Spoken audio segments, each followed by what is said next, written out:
কোন বেঈমানকে খুশি করার জন্য ভিন্ন কোনো কথা বলবেন না। বলবেন ক্ষমতায় যাই আর না যাই, সুযোগ পাই আর না পাই, ইসলামই শুধু চাই, ইসলামই শুধু চাই, আল্লাহর কোরআন শুধু চাই আমরা। এটাই কথা, এটাই শেষ কথা। কেউ সমর্থন করুক আর না করুক, কেউ চাক আর না চাক, ষড়যন্ত্র করুক আর বিরোধিতা করুক, আর বুকে টেনে নেক আর দূরে সরায়া দেখ, চাই শুধু আল্লাহর কোরআন, চাই শুধু নবীর সুন্নাহ, চাই শুধু ইসলাম, চাই শুধু কি বলেন, ভিন্ন শব্দ বললে হবে না, দানাই পানাই করলে হবে না। 12 তারিখ বাংলাদেশের শেষ নির্বাচন না, 12 তারিখ ইসরাফিল ফু দিবে না, 12 তারিখ কোন ইসরাফিল ফু দিনের ডেট না।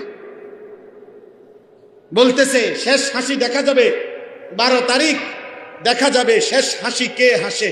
আমি বলছি আল্লাহর কসম 12 তারিখ শেষ হাসি হাসবে না, খোদার কসম হাসরের মাঠে দেখা যাবে শেষ হাসিটা কে হাসে।